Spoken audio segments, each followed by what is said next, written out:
Hello aspirant, मेरा नाम मोनिका मिश्रा है और आप सबका फिर एक बार मेरे YouTube चैनल ज्ञान तंत्र में स्वागत है। होपफुली आपकी सीटेट की तैयारी अच्छी चल रही होगी और सीटेट के एग्जाम कुछ ही दिन में होने वाला है।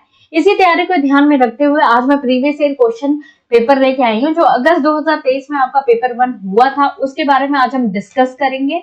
और मैंने जनवरी 2024 का पेपर करा दिया है, लिंक मैं डिस्क्रिप्शन बॉक्स में दे दूंगी और प्लीज उसको जाके वॉच कीजिएगा। अगर आपको मेरी वीडियो पसंद आती है तो प्लीज मेरे चैनल को लाइक शेयर सब्सक्राइब जरूर कीजिएगा और कमेंट जरूर दीजिएगा। तो विदाउट वेस्टिंग टाइम अब हम क्या करते हैं, पेपर को देखते हैं, क्वेश्चंस को समझते हैं विद एक्सप्लेनेशन। तो चलिए सबसे पहला क्वेश्चन देखते हैं। डिस्ग्राफिया इज अब मैंने आपको लास्ट लेक्चर में क्या बताया था, इंक्लूसिव एजुकेशन के बारे में बताया था। इंक्लूसिव एजुकेशन में ये बताया था कि नॉर्मल चाइल्ड के साथ साथ चाइल्ड विद स्पेशल नीड वाले बच्चे भी रहते हैं। अब स्पेशल नीड डिसेबिलिटी जो भी बच्चों के अंदर होती है उसमें एक फॉर्म है आपका डिस्ग्राफिया। इसमें बेसिकली क्या होता है, बच्चे का क्या होता है, जो न्यूरोलॉजिकल डिसऑर्डर होते हैं। यहाँ पे बच्चा जैसे ये अल्फाबेट है, ए को मतलब वो करेक्टली नहीं समझ पाता है चीजों को, और वो उनका कुछ वायरिंग मिस्टेक होती है। वो क्या होता है कि अल्फाबेट्स को समझ नहीं पाता है और चीजों को लिख नहीं पाता है सही तरीके से, तो उसी को हम कहते हैं डिस्ग्राफिया। डिस्ग्राफिया यहाँ पे आप ग्राफ से याद कर सकते हो। ग्राफ क्या आपका क्या होता है, रिटन फॉर्म होता है। तो जहाँ पे राइटिंग लेटर शेप्स वगैरह में प्रॉब्लम है उसे हम क्या कहते हैं, डिस्ग्राफिया कहते हैं। तो ऑप्शन हम देख लेते हैं। सबसे पहला देखिए स्पीच डिसऑर्डर, तो स्पीच डिसऑर्डर है नहीं तो यहीं पे गलत हो गया। या locomotor disorder by gross motor impairment. Gross motor impairment जहां लार्ज मसल्स आपके काम करना बंद कर देती है, मतलब कि आप चल नहीं पाते हो, आप हैंडीकैप हो। Next neurological disorder characterised by trouble in forming letters. अभी मैंने बताया ये क्या है, आपका न्यूरोलॉजिकल डिसऑर्डर है और आपको लेटर फॉर्म शेप फॉर्म करने में, राइटिंग में भाई क्या होता है, दिक्कत होती है और कहीं ना कहीं वायरिंग आपकी गलत है। तो ये क्या हो जाएगा आपका फॉर्मिंग, आपका neurological characteristic by trouble in forming letters and shape. तो right answer will be third. Next देखिए question, The approach to educating gifted children which moves them through curriculum at an unusually rapid pace is known as।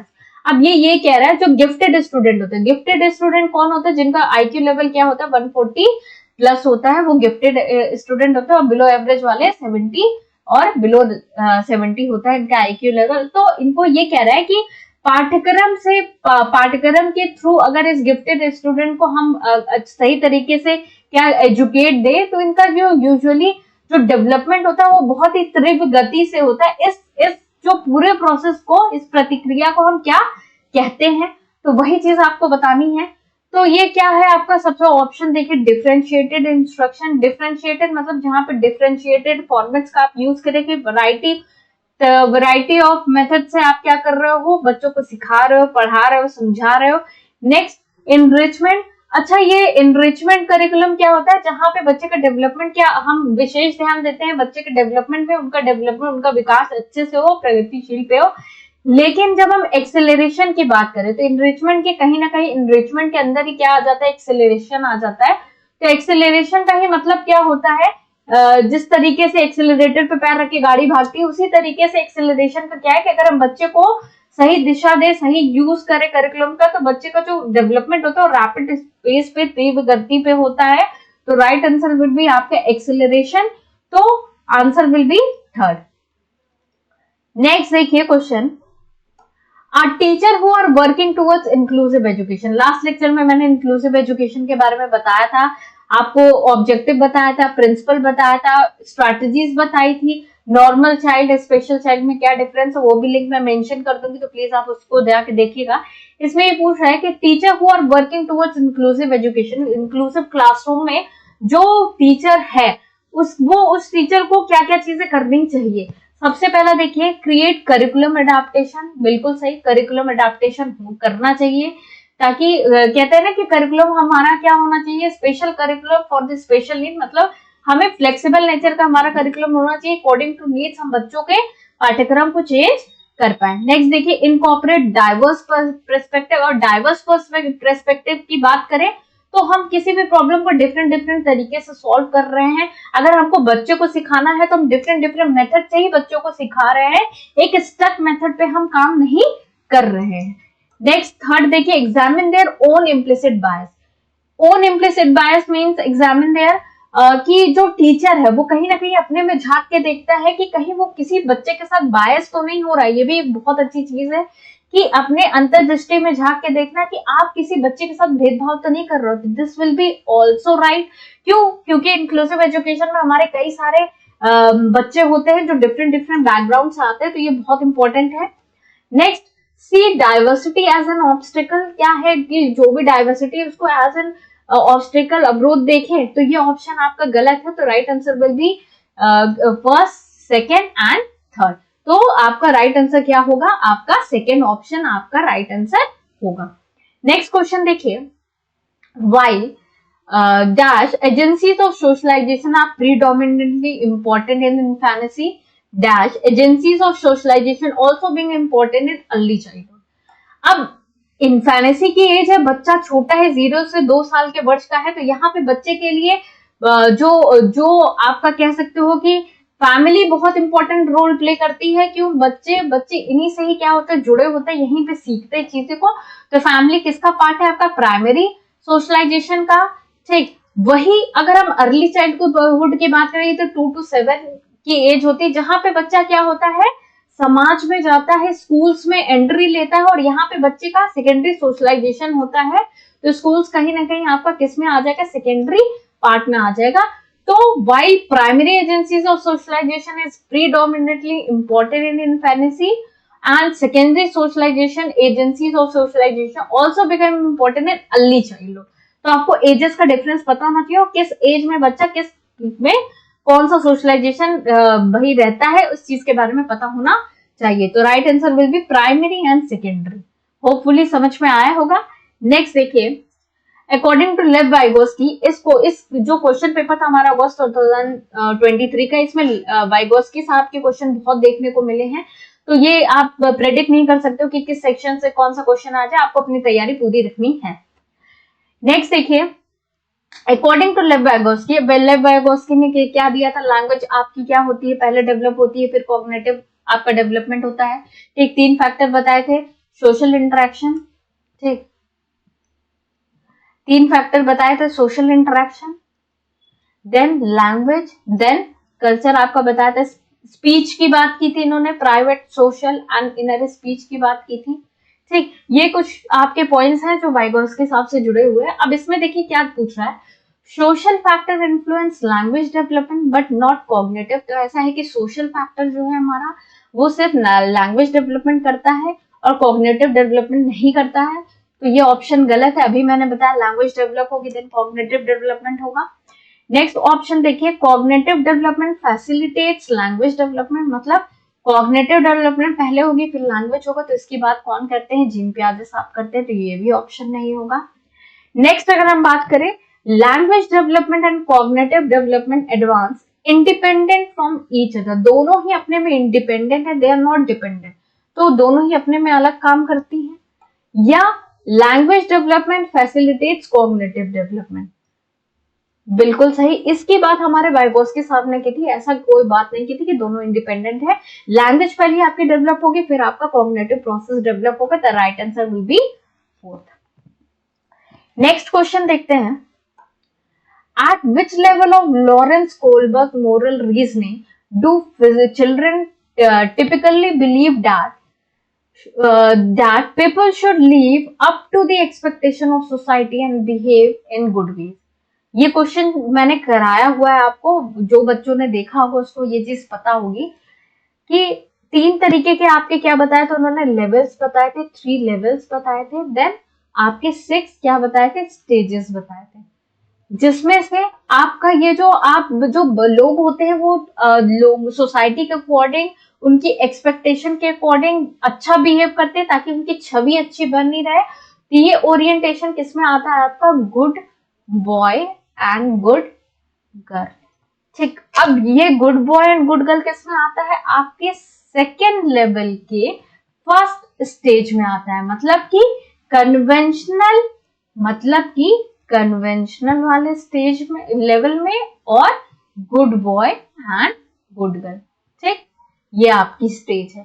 तो हमारा answer clear है, ये हमारा किस में आएगा, कन्वेंशनल लेवल में आएगा। क्यों कि अगर हम समाज को दिखाने के लिए, सोसाइटी को दिखाने के लिए एक अच्छा छवि बनाने के लिए कोई काम करते हैं, जैसे हम तो बहुत नॉटी है लेकिन हमारे जैसे पापा एंटर करते हैं हमारे घर में तो हम अच्छी छवि बनाने के लिए उनके सामने अच्छे अच्छे बन जाते हैं, तो वो आपका किस में ओरिएंटेशन आएगा, आपका good boy and good girl और कन्वेंशन लेवल में आएगा।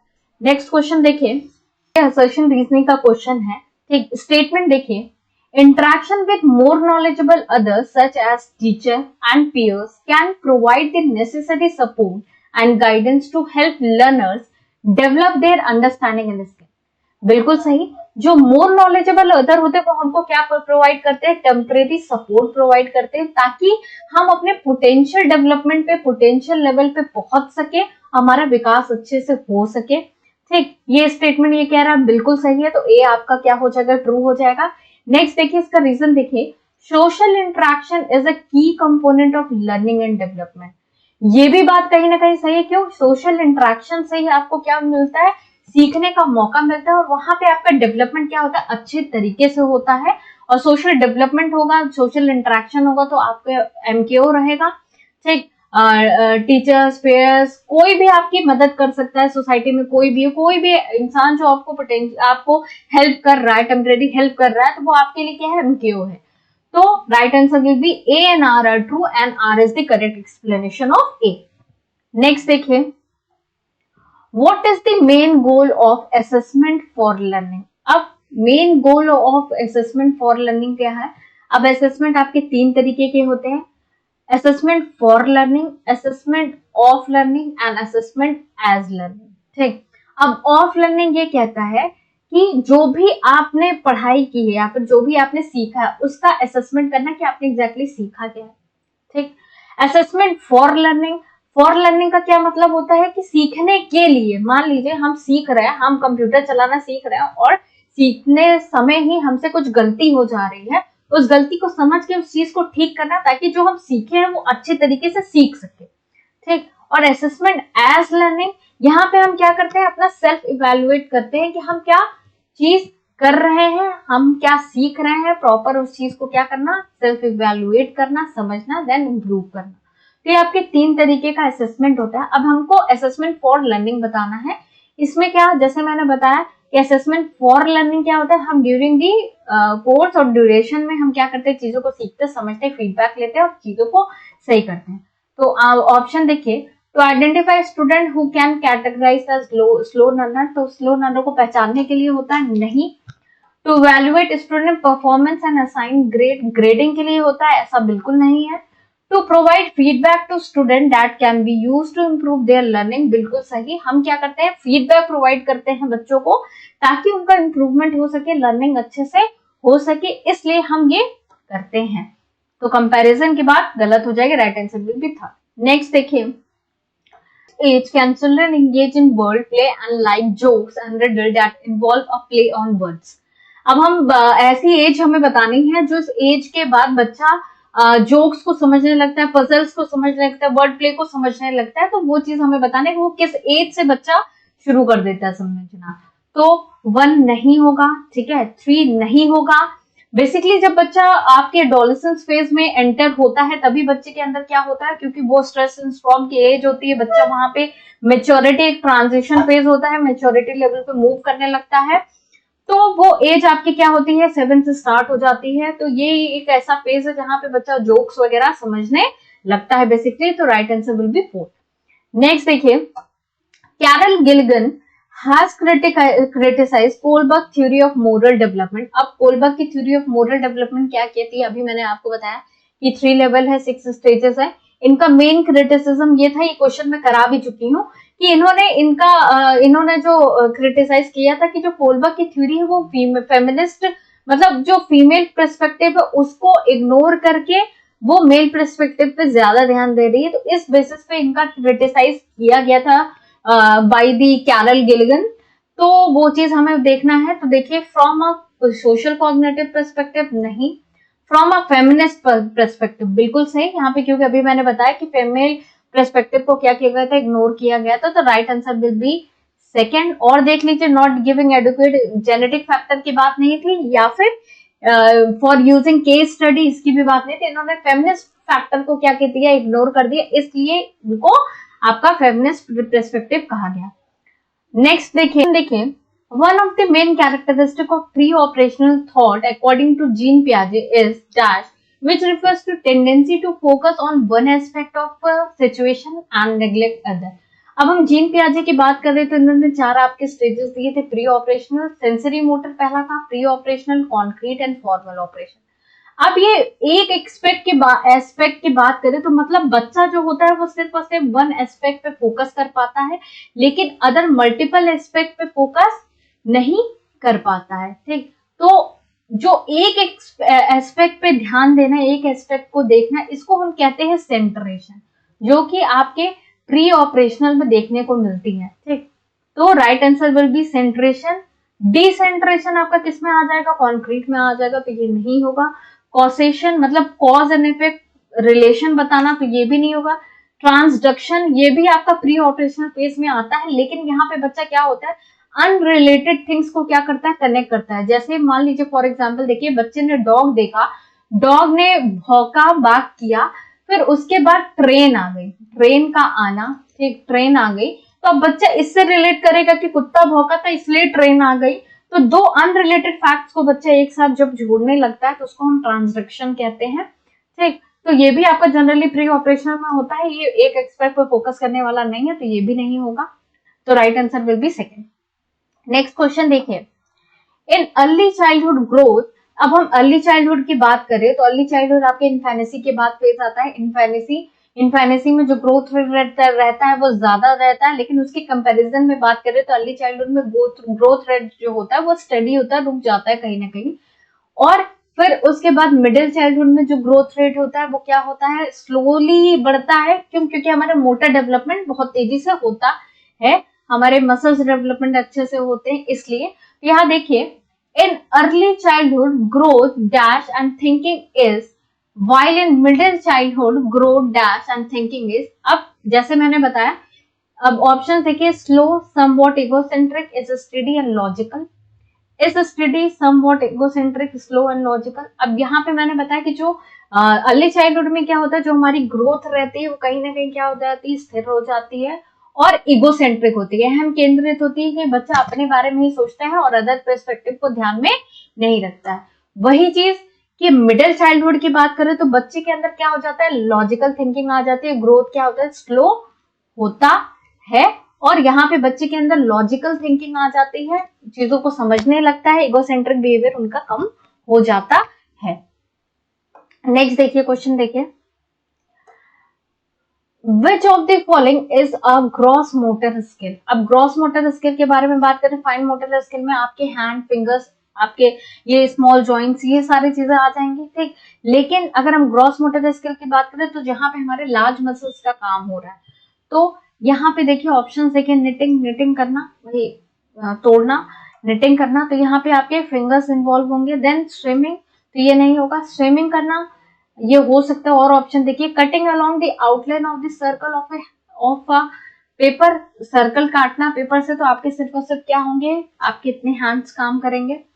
Then cutting along the outline of a big rectangle, same वही चीज होगा, तो ये नहीं होगा। अब स्विमिंग में देखिए आपकी पूरी बॉडी क्या होती है, इन्वॉल्व होती है, तो पूरी आपकी लार्ज मसल इन्वॉल्व होती है, तभी आप स्विम कर पाते हो, तो ये भी एक इंपॉर्टेंट चीज है। ठीक, तो राइट आंसर विल बी आपका सेकंड, यहाँ पे आपकी ग्रॉस मोटर मतलब लार्ज मसल्स काम कर रही हैं। नेक्स्ट देखिए, physical growth and development follows dash and dash principle of development, ये भी क्वेश्चन मैंने कराया है।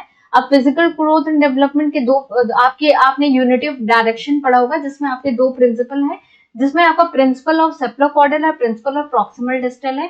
सेप्लोकॉर्डल ये कहता है कि हमारा जो डेवलपमेंट होता है वो टॉप टू डाउन होता है, मतलब कि हेड टू टो होता है, लेकिन प्रॉक्सिमल डिस्टल क्या कहता है कि हमारे इनर टू आउटर होता है, मतलब हमारे स्पाइनल कॉर्ड पहले हमारी डेवलप होगी, फिर उसके बाद हमारा जो हैंड, फीट, ये सब डेवलप होगी। तो right answer will be top to down and proximal distal. Next देखिए, according to Howard Gardner, a philosopher has dash types of intelligence and sculptor has more dash type of intelligence। अगर अब ये थोड़ा सा नया question था, अब इसकी अगर हम बात करें, जो फिलोसफर होता है वो अपने दिल दिमाग से सोचता है, और स्कल्पटर होता है वो आपका क्या करता है, चीजों को बनाता है, डिजाइन करता है with the help of both stone. तो अब यहाँ पे आप देखिए, आप लोग को ये पता होगा हार्वर्ड गनर ने 8 टाइप ऑफ इंटेलिजेंस दी थी, जिसमें लिंग्विस्टिक, आपका म्यूजिकल, आपका इंटेलिजेंस, इंट्रापर्सनल, इंटरपर्सनल सब था। तो ये जो परफेक्ट मैच फिलोसफर से कर रहा है और स्कल्पटर से कर रहा है, वो इंटेलिजेंस हमें बतानी है। तो जो फिलोसफर होता है वो अपने दिल दिमाग की सुनता है और फिलोसफी करता है, तो वो कहीं ना कहीं अपनी अपनी सुन रहा है। तो इसमें क्या हो जाएगा, आपका इंट्रापर्सनल हो जाएगा। क्यों इंट्रापर्सनल का क्या मतलब, जब आप अपने से वाद विवाद करते हो, अपने पर्सपेक्टिव को सोचते हो। और इंटरपर्सनल क्या हो जाता है, जब आप दूसरों से कम्युनिकेट करते हो, दो इंसान के, अलग इंसान के बीच का जो रिलेशन होता है। तो लिंग्विस्टिक की बात नहीं होगी, स्पेशल आगे देखते हैं। ठीक, यहाँ पे तो फिलोसफर स्पेशल इंटेलिजेंस फिलोसफर में नहीं है। क्यों? क्योंकि स्पेशल आपका इंटेलिजेंस क्या कहता है कि जो व्यक्ति होता है वो डिजाइनिंग में अच्छा होगा, आपका विजुअल डिजाइनिंग में अच्छा होगा, फिगर्स आपकी अच्छी बना सकता है, डिजाइन अच्छी बना सकता है। तो वो आपका किससे सूट बैठेगा, आपका स्कल्पटर में। मतलब कि फिलोसफर जो है एक इंट्रापर्सनल, मतलब वो अपने दिमाग की, अपने दिल की, मतलब उसी अकॉर्डिंग फिलोसफी करता है। नेक्स्ट स्पेशल मतलब कि डिजाइनिंग वगैरह करना, तो वो स्कल्पटर का काम है। तो उनके अंदर आपके स्पेशल इंटेलिजेंस है। तो right answer will be third. Philosopher के अंदर इंट्रापर्सनल इंटेलिजेंस है और आपका स्कल्पटर के अंदर स्पेशल इंटेलिजेंस है। नेक्स्ट देखिए, एक्सपीरियंशियल लर्निंग स्ट्रेसेस ऑन। अब एक्सपीरियंशियल लर्निंग आपका क्या होता है, जब बच्चा अपने एक्सपीरियंस से चीजों से सीखता है, तो ये ऐसी लर्निंग किस पे स्ट्रेस करती है। सबसे पहला देखिए, control of teacher on the learning of children. ऐसा है कि स्पेशल आपका एक्सपीरियंशियल लर्निंग क्या है कि कंट्रोल, एक टीचर का कंट्रोल रहता है बच्चों के सीखने पे, ऐसा बिल्कुल नहीं है। या रोल ऑफ रीइंफोर्समेंट, या आपका बच्चों क्या करते हो, लर्निंग को रीइंफोर्स कर देते हो, पावर कर देते हो, तो ये भी नहीं होगा। Then importance of critical reflection. अब क्रिटिकल रिफ्लेक्शन की बात करें तो जो आप क्या करते हो, जो आप सीखते हो, समझते हो, जो आप एक्सपीरियंस डेवलप करते हो, उसी को आप क्या करते हो, रिफ्लेक्ट करते हो। वो आपके लर्निंग में आ गया और आपके थिंकिंग को रिफ्लेक्ट करने में काम करेगी। तो ये क्या है, आपका इंपॉर्टेंस ऑफ क्रिटिकल रिफ्लेक्शन, इसे हम कहेंगे। ना कि लर्निंग, पहली बात तो लर्निंग क्या है, आपका प्रोसेस नहीं है, सॉरी प्रोडक्ट नहीं है, ये एक प्रोसेस होती है। ये भी ऑप्शन गलत हो जाएगा। तो एक्सपीरियंशियल लर्निंग क्या होती है, हम अपने क्रिटिकल रिफ्लेक्शन, हम क्या करते हैं, हम रिफ्लेक्ट करते हैं, जो भी हम सीखते हैं, समझते हैं, जो भी हमारी थिंकिंग डेवलप होती है, वो हमारे कार्य में या हमारे चीजों में हमारे दिखती है लर्निंग में। नेक्स्ट क्वेश्चन देखिए, Which of the following is an effective method to enhance problem solving skill in children? मतलब कौन सा ऐसा इफेक्टिव मेथड है जो प्रॉब्लम सॉल्विंग स्किल हम बच्चों में डेवलप कर सकते हैं। सबसे पहला देखिए, डिस्करेजिंग इंडिपेंडेंट। पहले तो डिस्करेजिंग ही आएगा, तो यही ऑप्शन क्या हो जाएगा, आपका गलत हो गया, लेकिन पूरा ऑप्शन पढ़ लीजिएगा। Discouraging independent thinking and focus on. अगर हम इंडिपेंडेंट थिंकिंग को डिस्करेज कर देंगे तो बच्चा सोचेगा क्या, तो ये ऑप्शन गलत है। encourage them to avoid difficult problem से अगर डील नहीं करेंगे तो आगे कैसे बढ़ेंगे। providing them with ready-made solution to problem, ready-made solution दे देंगे तो खुद सोच भी नहीं पाएंगे। तो लास्ट ऑप्शन से बजाय giving them opportunity to brainstorm. Brainstorming मतलब बच्चा अपने दिमाग में लगा रहा है, क्रिटिकल थिंकिंग रख रहा है और दिमाग में हर तरीके से सोच रहा है, ठीक, हर तरीके से गेस लगा रहा है किस तरीके से प्रॉब्लम सॉल्व होगी। तो ये आपका सही उत्तर होगा, आपका giving them opportunities to brainstorm and make intuitive guesses. Next देखिए, assertion reasoning. A teacher should create a meaningful environment which seeks active participation and engagement of all children. बिल्कुल सही, टीचर को एक ऐसा एनवायरमेंट क्रिएट करना चाहिए जहां बच्चा एक्टिवली पार्टिसिपेट करे, इंगेज हो। रीजन क्या है, all children are intrinsically motivated to learn and are capable of learning. तो ये भी कहीं ना कहीं स्टेटमेंट सही है। अब जब मान लीजिए टीचर ने एक हेल्थी एनवायरमेंट क्रिएट किया, ठीक, अच्छे से भाई बच्चों को मोटिवेट किया कि बच्चे खुद से पार्टिसिपेट करें, तो कहीं ना कहीं बच्चे अगर पार्टिसिपेट खुद से कर रहे हैं तो वो अंदर से मोटिवेटेड है, they are capable of learning the things. तो ये भी कहीं ना कहीं ऑप्शन, ये हमारा रीजन सही है। तो आंसर क्या होगा आपका, both A and R true and R is the correct explanation of A. Next देखिए, Which of the following process does not contribute to course of learning? क्या चीज भाई कोर्स ऑफ लर्निंग में कंट्रीब्यूट नहीं करती है। ऑर्गेनाइजेशन, कैटेगराइजेशन, कॉन्सेप्चुलाइजेशन या डीकॉन्स्ट्रक्चुलाइजेशन। तो किसी चीज को इंक्लूड करना है किसी कॉन्टेक्स्ट में, वो आपका क्या होता है, कॉन्टेक्चुअलाइजेशन होता है। लेकिन किसी चीज को रिमूव कर देना, हटा देना, वो चीज क्या होता है, डी कॉन्टेक्चुअलाइजेशन होता है। तो ये हमारे लर्निंग प्रोसेस में बिल्कुल भी सहायक नहीं है। बाकी organisation, categorisation, conceptual, concept building, ये सब हमारा इंपॉर्टेंट है, लेकिन डिकॉन्टेक्चुअलाइजेशन नहीं है। नेक्स्ट क्वेश्चन देखें, which of the following is an example of a question that requires a student to reflect on their own thinking? अब own thinking की बात करें, मतलब ऐसा क्वेश्चन कौन सा होगा जहां पे बच्चा अपनी थिंकिंग को रिफ्लेक्ट करेगा। मतलब हमारे क्वेश्चन में हमें ऐसा क्वेश्चन बच्चे को पूछना है कि बच्चा अपनी सोच हमारे सामने रखे इन टर्म्स ऑफ सॉल्यूशन। तो वो चीज हमें ऐसे क्वेश्चन को ढूंढना है इनमें से। तो सबसे पहले देखिए, What is the relationship between noun and verbs in the sentence? तो जस्ट बच्चा रटिफिकेशन करके बता देगा, तो ये चीज गलत है। Next, what is the definition of verb? ये भी वही चीज है कि बच्चा डायरेक्ट वही जो रटा वो बता दिया। How do you change a verb to a present tense? तो ये भी आपका सब्जेक्टिव पार्ट का क्वेश्चन है, बच्चा एज इट इज रट के बता देगा। इससे कोई बच्चे की क्रिटिकल थिंकिंग और उनकी खुद की सोच नहीं डिस्क्राइब होगी। लास्ट ऑप्शन देखिए, how has your thinking about the use of verb changed since the beginning of the class? मतलब कि बच्चा जो पहले जो वर्ब के बारे में सोचता था और आफ्टर अटेंडिंग द क्लास बच्चा बाद में क्या सोचने लगा, उससे आप क्या करो, बच्चे की थिंकिंग को रिलेट करो कि पहले क्या था अब क्या है, और बच्चा यहाँ पे अपना दिमाग लगाएगा, चलाएगा। नेक्स्ट देखिए, which of the following is an example of internal attribution for failure? अब एट्रीब्यूशन क्या है, हमारा मोटिवेशन का पार्ट है। एट्रीब्यूशन यहाँ पे क्या है कि अगर आप मतलब अपने फेलियर और अपने सक्सेस का जिम्मेदार किसे देते हो, या फिर फेल हो रहे हो या सक्सेस हो रहा है तो किस चीज को आप रिस्पॉन्सिबल मानते हो। तो यहाँ पे पूछा क्या है, इंटरनल एट्रीब्यूशन फॉर फेलियर, मतलब कि आप क्या करो, कहीं ना कहीं अपना आपकी वजह से जो फेलियर हुआ है आप अपने आप को मानते हो। तो वो चीज इंटरनल एट्रीब्यूशन फॉर फेलियर का बेस्ट एग्जाम्पल कौन सा है जो रिप्रेजेंट करेगा कि आपने जो अपने असफलता की जो भी कारण रहा है वो अपने आप को खुद को दिया है। तो सबसे पहले देखिए, I received a low grade because the teacher is tough grader. अब आपने टीचर को दे दिया तो एक्सटर्नल एट्रीब्यूशन है। Then I failed the test because I didn't study enough, ये हो सकता है, और भी ऑप्शन देख लीजिए। I didn't get good marks because teacher was biased, तो आपने एक्सटर्नल किया। या fail the test because my friends were distracted, तो ये चीज गलत है। आपने हर चीज में क्या किया, दूसरों को जिम्मेदार दिया, लेकिन यहाँ पे आपने खुद को जिम्मेदार किया कि मैं फेल हुआ हूं क्योंकि मैंने स्टडी नहीं की है। तो राइट आंसर विल बी आपका सेकंड। नेक्स्ट देखिए, assertion reasoning. At a very early age, girls is most culture across the world choose doll as toy, while boys prefer to play with car. तो बहुत सारे culture में ये चीज देखी गई है कि जो लड़कियां होती हैं वो डॉल्स को पहले प्रेफर करती हैं, और जो लड़के होते हैं वो बॉयज को प्रेफर करते हैं। जैसे जेंडर स्टीरियोटाइप होता है कि लड़कियां क्या करेंगे और लड़के क्या करेंगे, बहुत सारे कल्चर्स में ये चीज देखी जाती है।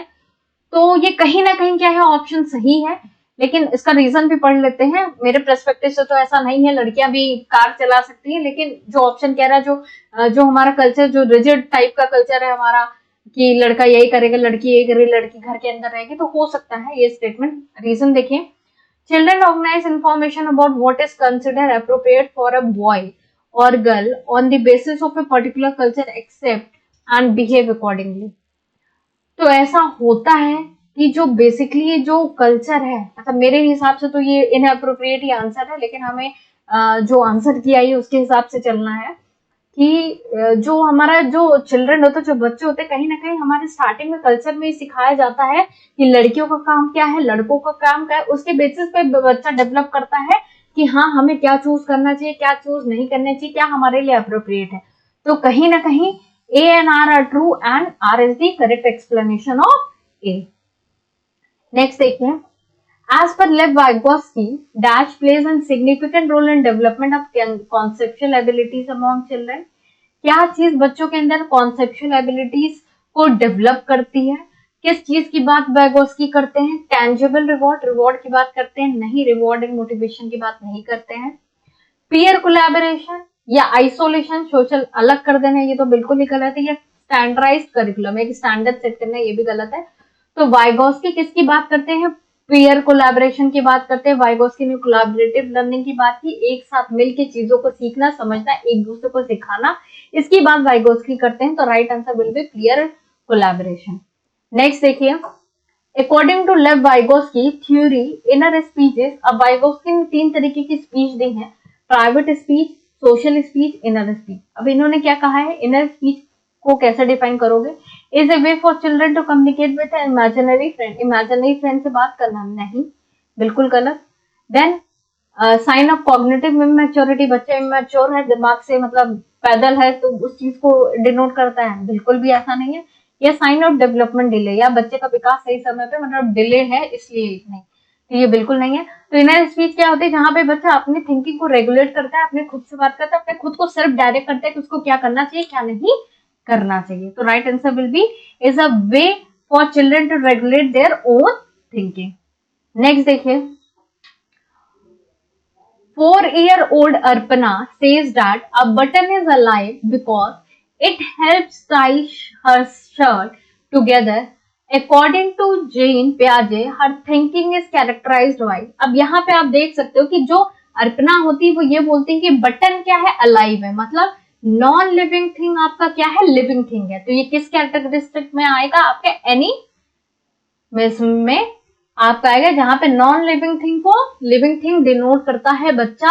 तो ये एनिमिस्टिक आपके थिंकिंग किसमें है, आपके प्री ऑपरेशनल फेज में आती है, जहां पे बच्चा इगोसेंट्रिक होता है, इरिवर्सिबिलिटी का कॉन्सेप्ट होता है, जो भी कमी होती है बेसिकली प्री ऑपरेशन स्टेज में पाई जाती है। यहाँ पे बच्चा कंजर्वेशन वाला कॉन्सेप्ट भी बच्चों के अंदर नहीं होता है, सेंट्रेशन होता है बच्चे के अंदर, ट्रांसडक्टिव रीजनिंग भी होती है, अभी मैंने आप लोग को बताया। और हाइपोथेटिकल किस में होता है, आपका फॉर्मल में होता है। लेकिन एनिमिस्टिक क्या बात करता है, नॉन लिविंग थिंग को लिविंग थिंग बताना, मतलब कि आपका second will be right answer. Next question देखिए, which of the following is a typical characteristic of student having autism. अब बच्चे को ऑटिज्म है ये चीज हम कैसे बताएंगे, जो उनकी बेसिकली कैरेक्टरिस्टिक क्या होगी ऑटिज्म की, superior ability of differentiating fiction from fact, बच्चों के अंदर सुपीरियर एबिलिटी होगी कि एक कहानियों से एक ऐसी इमेजिनरी थिंग को निकाल लेना जिसका कोई सर पैर ना हो, क्या ऐसा है ऑटिज्म ये कहता है। या एडवांस सोशियो इमोशनल रेसिप्रोसिटी, मतलब कि एक सोशल एंगेजमेंट, सोशल इंटरेक्शन रखना, बातचीत में इंगेज हो जाना, तो क्या ऐसा है कि ऐसे बच्चे ऑटिज्म वाले बच्चे ये करते हैं। या frequent repetitive and recurring behaviour, या हायर लेवल ऑफ कम्युनिकेशन, बहुत higher level of communication skill है उनके पास, ये ऑटिज्म नहीं। जो ऑटिज्म वाला बच्चा होगा उनका रेपिटेटिव और रिकरिंग बिहेवियर होगा, बार बार एक ही चीज वो करेंगे। तो इस तरीके से आप ऑटिज्म वाले बच्चों को आइडेंटिफाई कर सकते हो। नेक्स्ट असर्शन रीजनिंग का क्वेश्चन है, to facilitate critical thinking among learner, teacher should expose them to diverse situation and different perspective। अब बच्चों के अंदर क्रिटिकल थिंकिंग टीचर को डेवलप करनी है, तो टीचर को ये करना चाहिए कि बच्चा क्या हो, डिफरेंट पर्सपेक्टिव, डिफरेंट सिचुएशन को डील करे, डिफरेंट तरीके से सोचे। तो ये बिल्कुल सही है कि अगर बच्चों के अंदर क्रिटिकल थिंकिंग को आपको रखना है, डेवलप कराना है, तो बच्चों को कहीं ना कहीं आपको कोशिश करनी हो कि बच्चा क्या कर सके, डिफरेंट तरीके से सोच सके। रीजन देखिए, students learn and enrich their abilities to think critically and creatively as they engage in conversation across differences। अब यहाँ पे ये कह रहा है बच्चा तभी वो उसकी एबिलिटी को डेवलप कर पाता है क्रिटिकल थिंकिंग को, जब वो डिफरेंट डिफरेंसेस से गुजरता है और एंगेज होता है कन्वर्सेशन में, डिफरेंट जो भी चीजें होती हैं उनको कैटर करता है, डिफरेंट पर्सपेक्टिव में जाता है, तभी बच्चे के अंदर क्रिटिकल थिंकिंग डेवलप हो पाती है।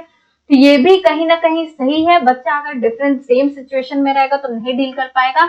जो भी डिफरेंसेस उनको समझ में आ रहा है, जो भी क्लास में आपके डिफरेंसेस, उस चीज को डील करते हुए बच्चा के अंदर क्रिटिकल थिंकिंग डेवलप होगी, बच्चे के अंदर सोचने से नहीं ये ऐसा नहीं ऐसा है। तो ये भी आपका क्या है, both A and R are true and R is the correct explanation of A. तो right answer will be second. Next question देखिए, The primary goal of learning should be, अब प्राइमरी गोल ऑफ लर्निंग क्या होना चाहिए, ये भी question मैंने कराया है, अगर आपने क्वेश्चन देखा होगा तो आप लोग को ध्यान होगा। मेमोराइजेशन ऑफ फैक्ट, क्या भाई रटना ही क्या है लर्निंग का प्राइमरी गोल है, नहीं ऐसा बिल्कुल नहीं है। Becoming excellent at rote rehearsal, रटने में नहीं, बिल्कुल नहीं। कॉम्पिटेटिव विद पियर्स, लोगों के साथ आप कंपटीशन की भावना रखें, कंपटीशन करें, तो ये भी हमारा गोल नहीं है लर्निंग का। लर्निंग का गोल क्या है कि आप सीखो, आप सोचने समझने की शक्ति को डेवलप कर पाओ। तो development of critical thinking is the right answer. तो right answer will be this, and primary goal of learning is the development of critical thinking, ताकि आपकी सोचने समझने की शक्ति अच्छी हो पाए, आप हर तरीके से सोच पाओ। नेक्स्ट देखिए, children learn more effectively if a concept proceed from general to specific, abstract to concrete, complex to simple, या rational to empirical। अब यहाँ पे आप देखोगे जो बच्चा होता है हमेशा क्या होता है, सिंपल से डिफिकल्ट की तरफ मूव करने में ज्यादा बिलीव करता है। पहले बेसिक को समझेगा, बेसिक चीजों को समझेगा, फिर लॉजिक की तरफ मूव करेगा। तो जेनरिक टू स्पेसिफिक ये कहीं ना कहीं करेक्ट ऑप्शन है, वरना बाकी देखिए कॉन्क्रीट, ये आपका एब्स्ट्रैक्ट मतलब अमूर्त से मूर्त की तरफ, तो ये आपका गलत हो जाएगा। ये क्या होना चाहिए, कॉन्क्रीट टू एब्स्ट्रैक्ट होना चाहिए, सिंपल टू कॉम्प्लेक्स होना चाहिए, कॉम्प्लेक्स टू सिंपल नहीं होना चाहिए, एम्पेरिकल टू रैशनल होना चाहिए। मतलब कि ऑब्जर्वेशन से बच्चा पहले सीखना चाहिए, फिर उसके बाद बच्चा क्या करने लगता है, लॉजिक को लगाने लगता है। तो right answer will be generic to specific होगा, ना कि बाकी ऑप्शन होंगे। बच्चा सिंपल से आपका डिफिकल्ट की तरफ मूव करेगा। नेक्स्ट देखो, नेक्स्ट क्वेश्चन देखिए, variability in learning style of student. Variability क्या है, लैक ऑफ कंसिस्टेंसी, मतलब कि फिक्स्ड पैटर्न को यूज करना, लैक ऑफ कंसिस्टेंट रहना। तो ये जो आपका variability in learning style of student है, ये क्या करना चाहिए टीचर द्वारा, should be valued and seen as reflection of human diversity, या शुड बी इग्नोर्ड, इग्नोर नहीं करना चाहिए। इग्नोरेंस नेगेटिव बात हम नहीं करते हैं, हर चीज को हमको क्या करना चाहिए, इंक्लूड करना चाहिए, प्रमोट करना चाहिए और बहुत अच्छे से डील करना चाहिए। या should be not be taken into consideration during teaching learning process, ऐसा नहीं कि कंसिडर नहीं करना चाहिए। या should be seen as barrier, barrier करना मतलब निगेटिव बात नहीं करनी है, जो भी बच्चा करेगा वो सब सही है। ठीक, बच्चा जिस तरीके से सीखना चाहिए, हम सिखाने के लिए आए हैं, बच्चे को बस सीखना ही जरूरी है। तो हर चीज को हमको क्या करना है, वैल्यू देना है, और उनकी इसी डाइवर्सिटी को, क्योंकि हर बच्चा अपने में एक समान नहीं होता है, सब बच्चों के सीखने का क्या तरीका अलग अलग होता है, हर एक बच्चा अलग तरीके से सीखता है। तो इस डाइवर्सिटी को आपको क्या करना है, वैल्यू करना है और अच्छे से डील करना, ताकि बच्चे का विकास सही तरीके से हो पाए। तो right answer will be 1, should be valued and seen as a reflection of human diversity, it should be valued. तो right answer will be this 30। तो ये रहे आपका पेपर, आपका अगस्त पेपर का 2023 का पूरा एनालिसिस विद एक्सप्लेनेशन। तो होपफुली आपको ये वीडियो पसंद आई होगी। नेक्स्ट में जो लेक्चर लेके आऊंगी, इसमें मैंने अभी तक आपको इंक्लूसिव एजुकेशन के बारे में पढ़ाया है, बताया है। अब हम डिसेबिलिटी पे करेंगे कि क्या क्या टाइप्स के डिसेबिलिटी होते हैं और डिसेबिलिटी कैसे है, कैसे डील करना चाहिए। तो वो सारी चीजों को अब हम कवर करेंगे। और नेक्स्ट हम दूसरा PYQ प्रीवियस ईयर पेपर लेके आएंगे। तो नेक्स्ट आपको वीडियोस मिल जाएंगी। और प्लीज अगर वीडियो मेरी पसंद आती है तो लाइक शेयर सब्सक्राइब जरूर कीजिएगा और मुझे मोटिवेट कीजिए कि मैं ज्यादा से ज्यादा क्वेश्चंस और ज्यादा से ज्यादा इस तरीके की वीडियो लेके आ सकूं। Thank you so much, thank you.